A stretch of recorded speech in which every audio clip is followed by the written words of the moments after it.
Hey there, Mr. Redder here. Welcome back to another episode of Reddit Podcast Stories. Our first story we'll be reading today. My mom stole $8,000 from me and opened credit cards in my name, plus updates. After that, am I the jerk for enrolling my stepdaughter in boarding school despite my husband's wishes? And after that, don't let your kid have consequences? Okay. Now for every thumbs up this video gets, one Karen does not get to steal $8,000 from anyone. Pfft. Not even sure what that could buy me considering inflation. So please smash that like button and subscribe and turn on notifications for new stories from Reddit every single day. My mom stole $8,000 from me and opened credit cards in my name, plus updates. I haven't talked to my mom for a little over 1 year now, but this is the story of my mom's lies. Growing up, my mom was always in and out of jail for stealing. Last time she was arrested was in 2015. I was 19 at that time. She always said she stole to provide for our family, but we never lived in a stable home.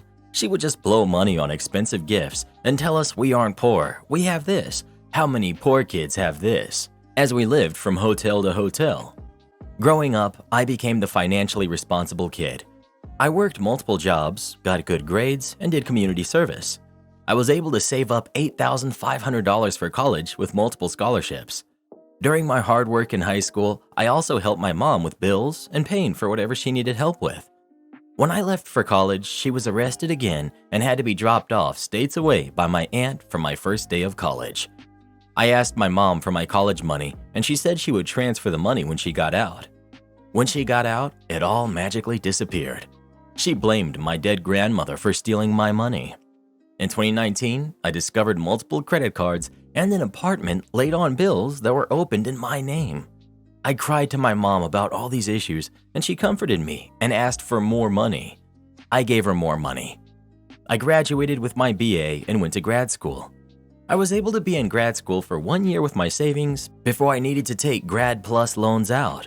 I applied but was denied due to all of the negative items on my credit score. My mom told me to just pay it off. I didn't. I dropped out instead. I was devastated, but I wasn't going to pay for other people's fun ride. I called all the credit companies and got the address for all the credit cards. It was my mom's address. When confronted, she broke down, saying it was my grandmother, and how dare I blame her for this. She demanded an apology and didn't speak to me for a week. My grandmother passed before all of the credit cards were open. I filed a police report against my mother. She doesn't know yet. But when she finds out, I'm sure I will receive the best kind of text message. We stopped talking for another reason. Edit for all the comments. I have not spoken to my mother for a year, almost 2 years now. She's been blocked on everything.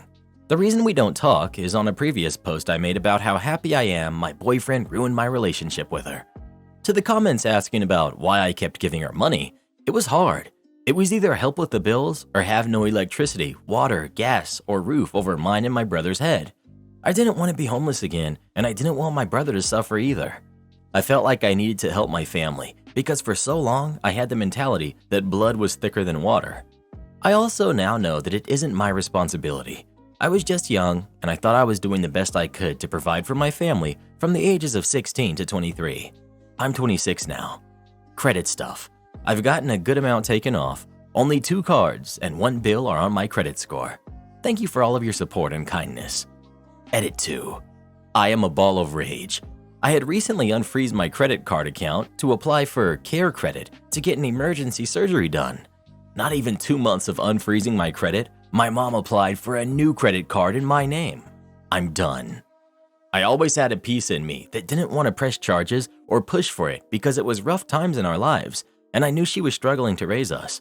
But now I see no excuse other than she just doesn't want the responsibility of living within her means. It's been 2 to 3 years of no contact. I would like to say forget you to Chase Bank. The card was being opened with them, and when I called to let them know it wasn't me, they told me they will see if they can close the account, but need a police report first. I asked for the address to confirm it was my mom. They kept denying my request for the address. I only got it confirmed after I told the operator, if I guessed the darn address, would you just give me a yes or no? He agreed, and it was my mom's address. I'm away for surgery for a while, but when I get back home, I'm going to the police and requesting to speak with a prosecutor. I'm done. I'm hurt and done. I did my best to raise my credit score to where it is now. I did my best to work multiple jobs to help with the bills. I did my best to be her emotional support, no matter how bad she treated me. I feel like this next step will be cutting this one string I left connected to her out of sympathy, and of course, it led to me being taken advantage of again. I hope to give an update on if the courts will be on my side. Edit. I'm sadly states away for this surgery, which is why I'm waiting till the surgery is over and I'm back home recovering. I don't know if I can file this police report in the state I am in, and it still be effective in the state I live in. I know jurisdiction can be a problem. Edit 2. Thank you for the advice. I'll be pressing charges right away. My boyfriend is an attorney, but doesn't work in the public area. I do have friends from my law school days that actually work in our country's prosecutor office, so I may reach out to them for some advice.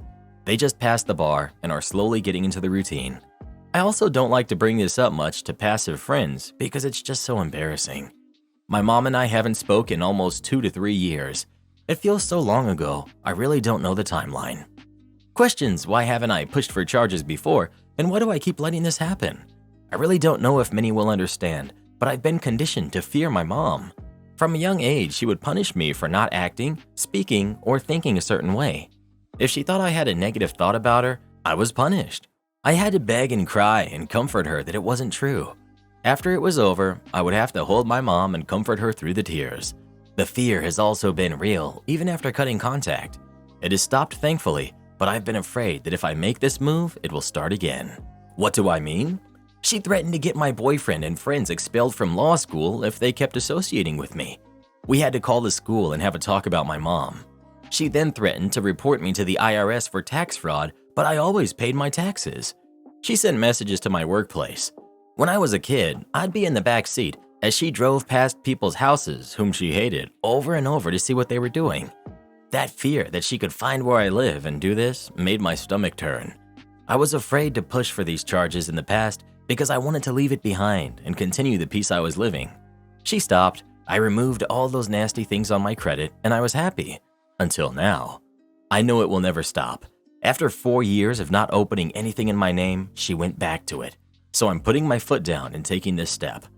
I understand I should have pushed more earlier. I was scared and naive, but I'm going to stop it today. Last update until I get back home. I called my local police department back home, saying I have an update for the identity theft report I reported in 2021. They transferred me over to the detective office and said I would need to come in to make another report. I told them I'm currently waiting to finish a surgical procedure and will not be back home for a few days. They said it was fine. So at this time, I will not be able to make the report until I get back home. But I'm also happy because they said I can talk to the detective when I come in to file the other report. So I hope to be making a part 4 by the end of next month with some good news. Update 3. Well, it's been a mix of emotions the past few days. My surgery went well and my recovery should be complete by next week. I feel really good. 2. I got cancer. Didn't expect this one. Skin cancer, which is super easy to treat and to prevent if I keep up with the doctor appointments. I got this weird wart removed. Got a call right before I go into surgery saying it was cancer and I would need to come in for some more testing and body check. I would like to thank my mom for having me in tanning beds at 13. She said I was super pale and I believed her. She also didn't want people to think we didn't travel for spring break, so all spring break I would be in a tanning bed to look like we traveled. Wear sunscreen, kids. 3. I got a puppy. 4. I went to the police today and filed a report. Spoke to a detective too. I gave them all of mine and my mother's information. They asked if I would like to press criminal charges, and I said yes. They're going to call the credit card company to pull the report, and if Chase Bank gives them the report without a subpoena, then we will have an easy charge and closing of the case. If Chase Bank wants a subpoena, then it will take longer to close this. I'm super happy I finally did this and to hear that they may actually have charges to press against her. So once I have more of an update, I'll post again, but it looks like I may be a couple of months before we get somewhere. Also, I did talk with my brother. He knows and is aware of the situation. He doesn't seem to care about his credit, but he's also still young. I'm sure he will understand soon and hopefully get his taken care of. Update. Police called to let me know they will be going to see her today or Tuesday to talk about the theft. If she admits to it, then we will have an easy case.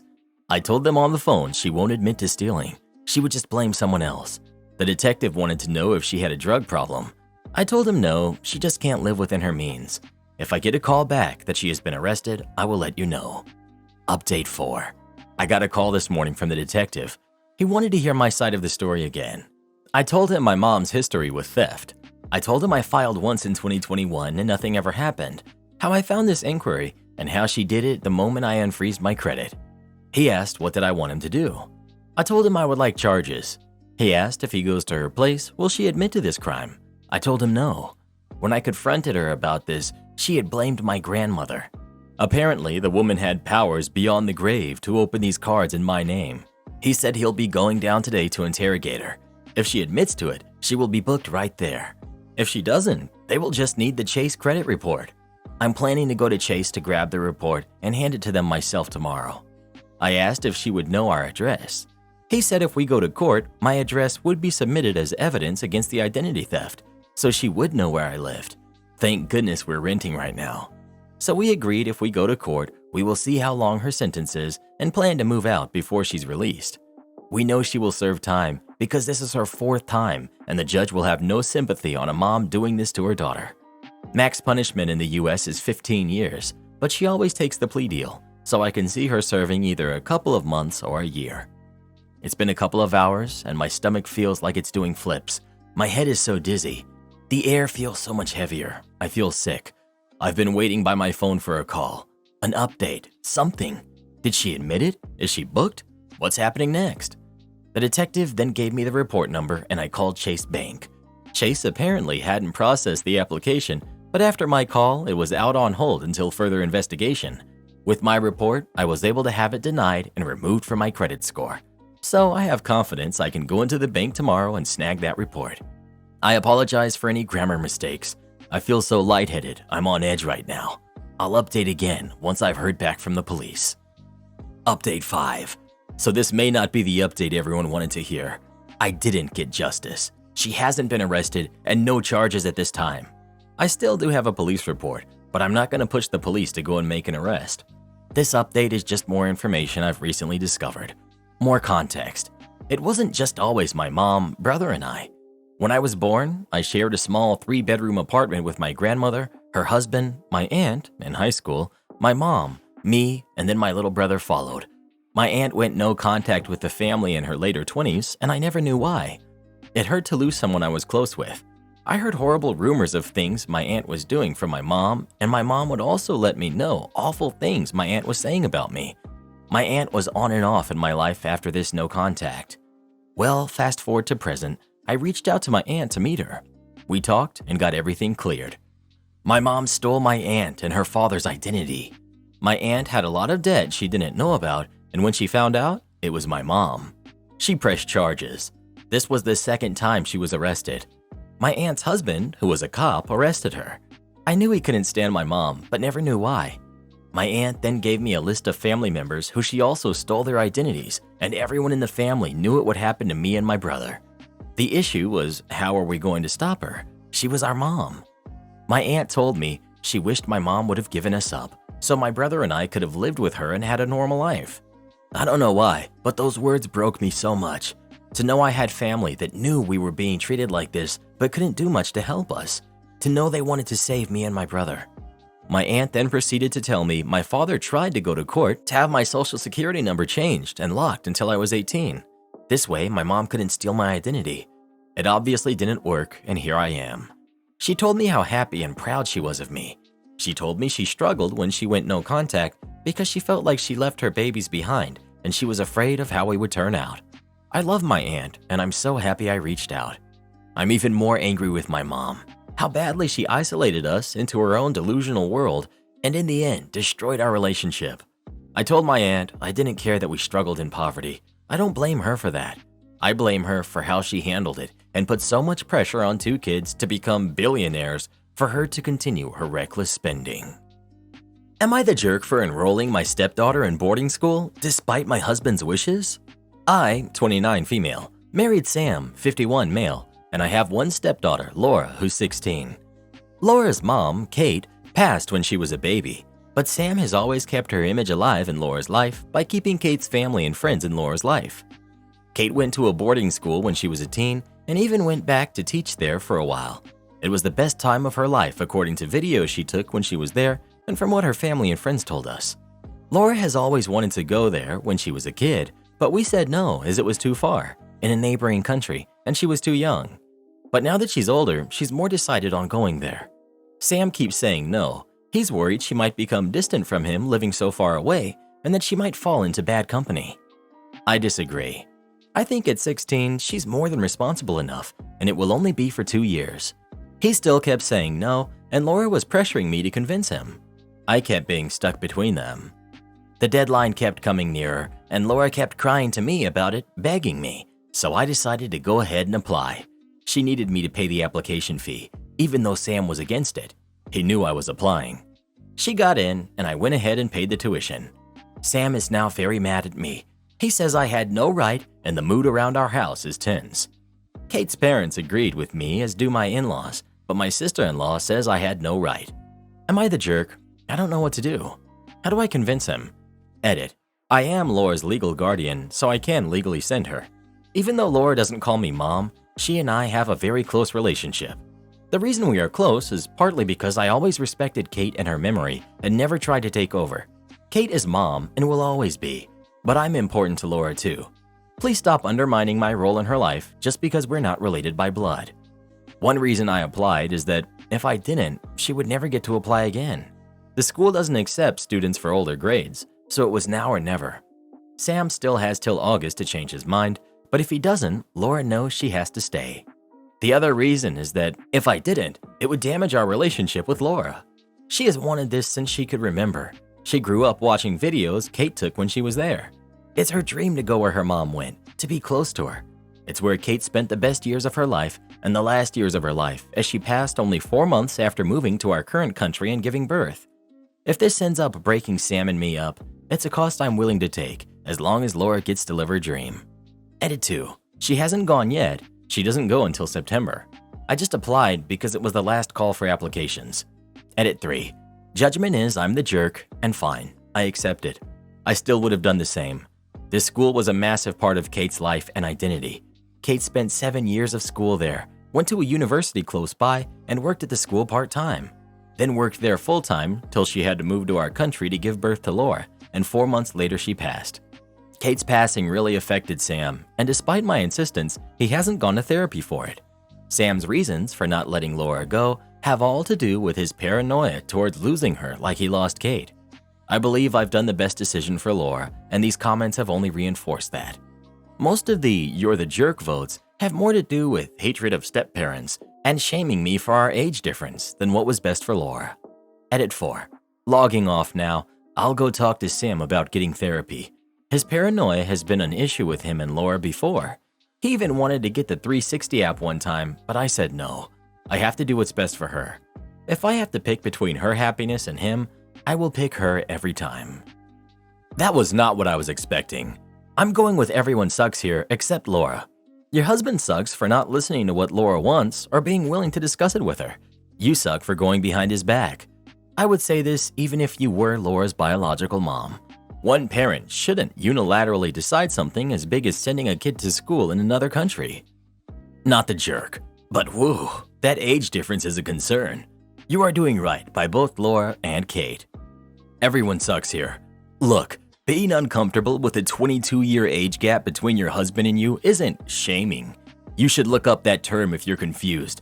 It's about the power imbalance that exists when you are romantically involved with someone old enough to be your parent. You can see it all over your post, from his unwillingness to get therapy to his controlling behavior with his daughter. The fact that you felt you had to enroll her against his wishes says a lot more than you think. This is not healthy relationship behavior from either of you. Don't let your kid have consequences? Okay. So I'm 23, female, and a nanny. For the family I work for, there are 7 kids, all ranging from 14 years old to 10 months old. I've been working for them for 8 months and never really had any issues. They're a good family for the most part. A key part here is that the kids are all homeschooled, so they do not get out a lot. Unfortunately, that leads to mom and dad spoiling them quite a lot. And since I've started, had a bit of a discipline issue. They throw tantrums, throw things, and scream a lot. Finally, mom decided to put on some discipline because their tantrums led to me getting an injury. I was pushed down the stairs, so she implemented a timeout routine, and it was going well for almost everyone. Here's where the story truly begins. The second to youngest is 2.5, almost 3. His tantrums are some of the worst, and instead of really disciplining him, she coddles. If he screams and yells, she just picks him up and gives him whatever he wants. He will also throw things and hit whoever's telling him no. And Mom doesn't do anything. On Wednesday this week, Mom had an appointment, and when he woke up from his nap and she wasn't there, he freaked out. I tried to calm him by playing games, food, or reading books, but nothing worked. He just got louder and more aggressive. He even got me and his siblings. Eventually, he woke up the baby, and when I got her, he even tried to get her. So, with no other real options working to calm him down, I pick him up, sit him on his bed, and said, "Time out. You do not behave this way. When you calm down, you can come out." He finally is calming down after several minutes, and Mom comes home. She was quite upset that he got a timeout because she says that he's too young and doesn't know better. Now, I understand he's young, but I've been a nanny for a while, and I've learned 2 to 3 is normal age for discipline, so they learn to know better. I only do a minute per year age, and only goes longer if they can't calm down, though I check in every minute. She was also upset I used his room as a timeout. Now that part I get and can understand that at this age, associating timeout with where he sleeps. I can agree we don't do that, but I had to ask when he's acting like this, what do you want me to do? She said let her handle it.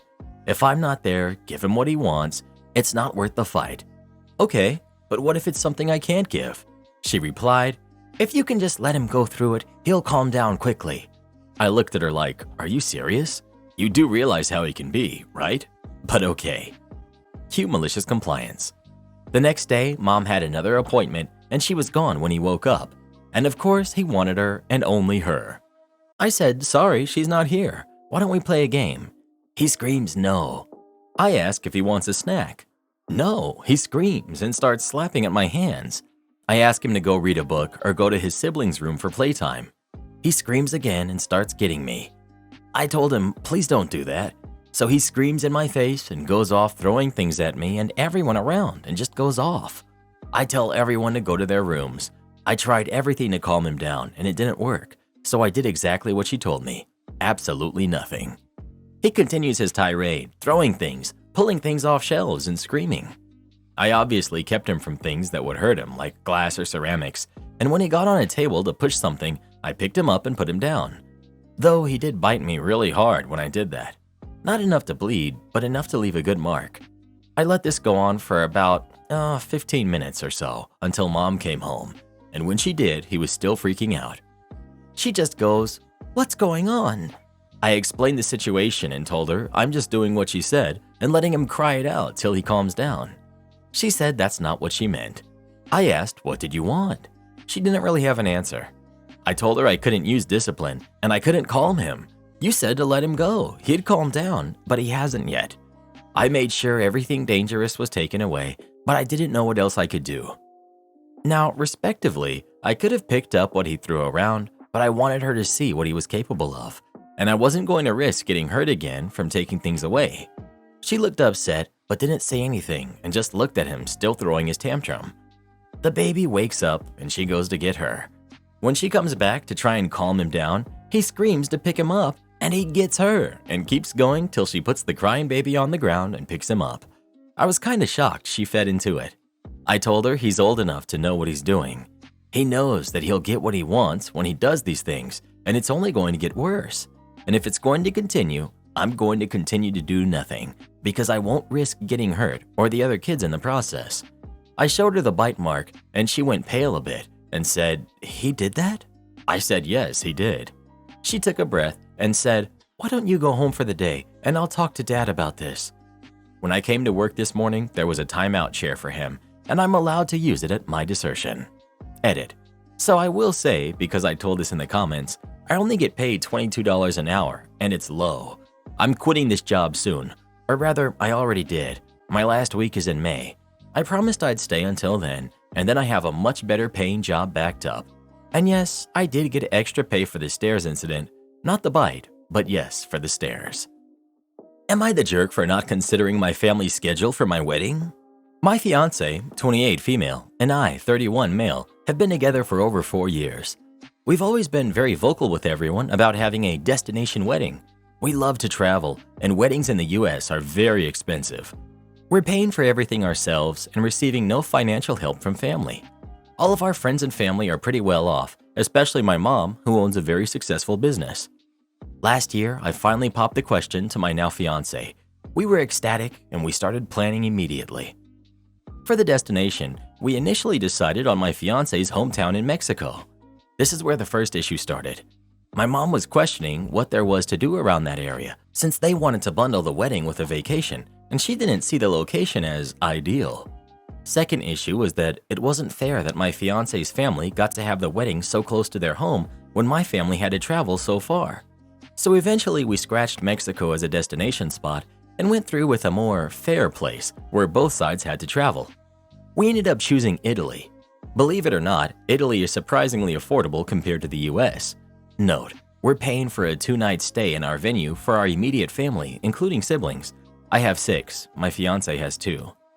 For the date, we chose our 5th anniversary, which is October 2023. This date is sentimental to us, and it was 18 months away at the time and long enough for everyone attending to plan their trip. This is where the largest issue ensued with my mom. She was extremely upset and blew up on me, putting it mildly, because the date that we chose for our wedding coincided with my brother, who's 16, high school football game, along with activities from my other 3 siblings, who are 14 and 7. They accused us of being selfish and inconsiderate for picking such an inconvenient date, especially for my brother, who's 16, since he's the quarterback of his team. According to her, it was impossible for him to skip a single game or practice, leaving him out of the wedding. They've threatened to not attend our wedding unless we change the date to summer or December to accommodate my siblings. If we were to change it, it would increase the cost for us and guests significantly due to high travel season. We chose this date because it meant something to us and moving it was non-negotiable. My family still believes that we are targeting them and purposefully excluding them from the wedding. This has been very hard for me since I'm a very non-confrontational person, but I'm holding my ground. Everyone else is excited and very supportive. Over 40 people have already RSVP'd and started planning their trips, but my parents have not even bought tickets yet. Am I the jerk for not changing my wedding date and by consequence excluding my brother? Not the jerk. Switch it back to Mexico. If your family is going to be annoying anyway, at least go with what you want 100%. Edit to add, my other comment from down below. Some people are getting heated and it explains the rest of my thinking. I honestly don't care for destination weddings myself. It seems a little like inviting your family to your honeymoon, but it's their wedding. If the younger siblings can't go, then they can't go. That's the gamble of having a wedding that's far away from home. I think people make entirely too much out of weddings. It's the marriage that's important. If it were me, I would get married by a justice of the peace and spend all that money on a trip to Italy, Greece, or maybe Turkey with my new spouse. Weddings cost way too much. Leave the family at home. That's the problem with destination weddings. In order for people to make it, they need to mess with other stuff in their lives. Not a quick thing on the weekend they need to plan, like a week before, and take off work and other annoying things. The more kids people have, the harder it is, money-wise and planning-wise. No jerks here. You have 4 siblings in school and made the choice to arrange a wedding halfway around the planet during the middle of the school term. 2 of your siblings are in high school. There's 0 chance I'd be taking my high school kids out of class for a week or more in the middle of a term for a vacation. If I was your parent, I wouldn't be coming to your wedding because I'd need to stay at home with my school-aged kids who were attending school. Sounds like you just assumed that your parents and siblings would be okay with blowing off a week of school in order to fly halfway around the planet to see you get married. Looks like you assumed wrong. School dates are well known and are not subject to negotiation. Your brother can't plan to not have school that week, even if he knows 18 months in advance. That's not how school works. It's absurd to fly from the US to Europe for 2 nights. Have you not heard of jet lag at all? I've done business trips like this, and it's possible, but brutal. It's not something I would actually do by choice. You're the jerk. My boyfriend wants his name on the mortgage, even though he's not contributing towards the down payment. Little background. I just moved back home from a large city to a smaller city, closer to family for a better job. My boyfriend is currently in the larger city where we rent a townhome while he's trying to find a job so he can follow me. I'm currently looking to purchase a home in this terrible buyer's market. My dad is insistent on buying, so I don't keep wasting money on renting, but the market is really bad here. I found a house that I'm obsessed with, outside of my budget, but my dad is offering to help me with the down payment significantly, allowing me to just repay him over time. My boyfriend won't be putting any money down on a payment. My boyfriend said that if his name isn't on the mortgage, then he refuses to pay me rent when he moves in with me. He also thinks that I shouldn't buy a house right now since the market is so terrible, and he doesn't know if we'll like the area yet, since I only grew up here and haven't lived here since I was a kid. I feel like he's being really controlling over the issue, but I'm trying to see it from his side as well. He's getting his grandmother's ring reset to propose, and he's really making the effort to move down here.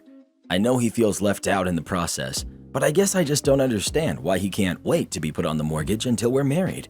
Edit. Thank you for all the responses, and honestly, thank you for the law, mortgage, deed help, and clarification. This is my first home, and it's a lot to take in and a lot to learn. Also, not going to commit fraud. Repay over time. He quite literally said maybe pay him back after the house was fully paid off, and if I sold it while he was still alive. It's truly a generous gift. I think I said repay over time because it's a generous gift, and I feel unworthy to accept, but that's a personal issue, and we could be here all day. Everyone sucks here. Here's what your boyfriend's post might look like. I'm in a serious relationship with my girlfriend and I'm about to propose. She wants to move to a smaller city that she grew up in. I'm not excited about the idea because we've never lived there and I'm afraid it won't be a good fit for us. But I'm willing to move there because it's important to her. I'd like to rent there for a bit before buying to see if we like living there and which neighborhoods we like. But because her dad is insisting she buy a place, she's gone ahead and found a house she wants to buy there, and her dad is paying the down payment. She wants me to move there with her and pay half of the mortgage for a house I'll get no equity in, that I didn't help choose, in a city where I don't even have a job yet. I don't understand why she's making these decisions with her dad and not with her life partner. She's accusing me of being controlling when she's the one who's making all the decisions without my input. I feel like I've already sacrificed a lot by being willing to move to her hometown with her, and now I'm being steamrolled. Am I the jerk if I tell her I won't pay the mortgage with her unless my name is on the deed? Exactly. Plus, I'm worried I won't have any rights living in her home, and she could just kick me out one day. Also, owning a home is a lot more work. I've enjoyed being a renter and not having to do yard work, worry about repairs and such. She's really excited about a home we really can't afford, but won't talk to me about the details of how our living together and me renting from her will work. I'm beginning to wonder if this is the right move for me. Would I be the jerk if I told her I'd prefer to do long distance for a while or rent separately when I first move? Exactly. I feel so sorry for this dude now with everyone saying he's an ungrateful, controlling freak who wants to steal her money, that he should just pay the rent or be dumped. He just wanted to make his life with his girlfriend, find a new place, propose to her. I'm sure if the situation would have been reversed, him buying the house, everyone would have called him the jerk. Support our channel by joining as a member today, and we'll give you a shout out in our next video. Or come watch this video next. You won't believe what Karen does in that one.